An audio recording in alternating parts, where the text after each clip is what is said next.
So as promised, let's return to all of this. The east coast of the US preparing for Hurricane Florence. Forecasters say it is the most powerful storm to threaten the Carolinas in nearly 3 decades. Let's talk now to Cheryl Nelson. She's a meteorologist and a natural disaster preparedness expert. She's in Norfolk, Virginia, and also from Wilmington in North Carolina, Kyle Stassen, who's a farmer, joins us also on the programme. Thank you so much for both of your time. Kyle, I'll start with you first of all. You haven't left yet. Tell me a little more about your circumstances, what you grow, what you're planning to do. So we grow about 1 acre of vegetables and mixed livestock. So we have hogs and chickens for meat and eggs. And we haven't left because there's 2 threats. Number one is if we do leave, there's the possibility it's going to be very hard to get back. And I have a lot of liabilities here that need to be taken care of in the event we do have a lot of damage. I've got freezers full of frozen product and coolers full of produce that I've tried to harvest before the storm. And so I've got to crank up my generators and start removing debris from the field and just try to get back up on our feet as soon as possible, because all of these things, our animals, our vegetables, are so important to the economy of our family's livelihood. So, and just briefly, how much of a dilemma is it thinking about keeping yourself safe, your family safe, and basically your livelihood, even your home? I gather you live on a mobile home there on the land. We do. We live in a mobile home, and so my family and I, we're not going to stay in the mobile home. We're going to go to my in-laws' house, so my wife's parents, and it's my wife and I and our 3 children. And that's in an area that's far enough away from the coast, the ocean. It's about 5 minutes from here, but it's high enough sea level that in the event of a massive storm surge, we would be safe there. So yeah, we're definitely not going to stay in our home, though. I'll be back to you in a moment. Cheryl, let me bring you in. Is this storm still gaining strength and power? So this storm is still moving to the west-northwest right now, and it is a powerful Category 4 storm with winds of 130 miles an hour. Now, it may weaken a smidge, but it is still expected to be a major hurricane at landfall.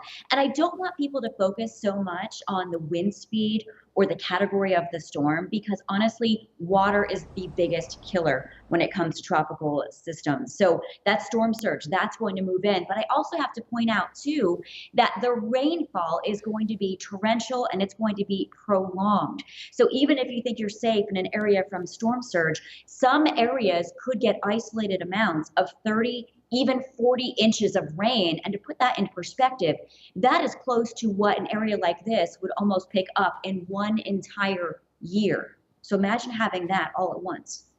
And you also advise people on disaster preparedness. I mean, what basic advice are you giving people?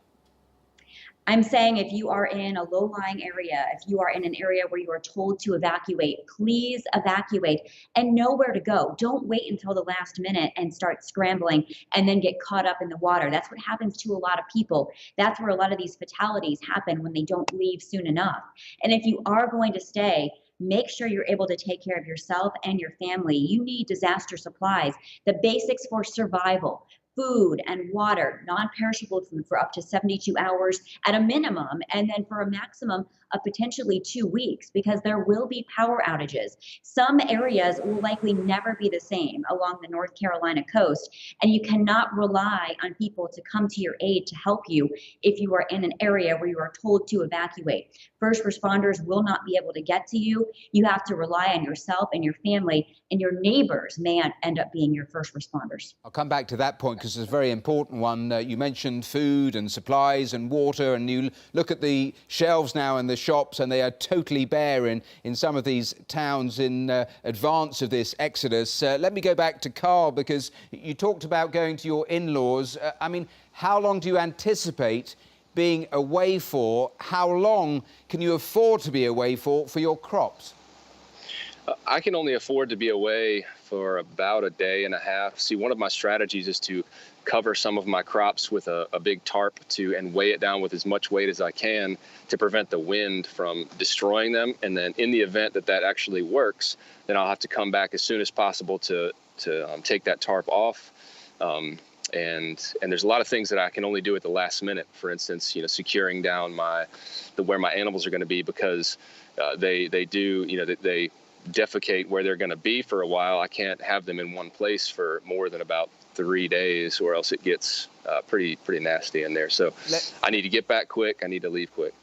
Let me just ask you a very quick final question each. Carl, first of all, I mean, if all of your crops and other farmers, all of their crops get destroyed, I mean, how much of an impact does that have on you? Do you have things like insurance for these sorts of basic things?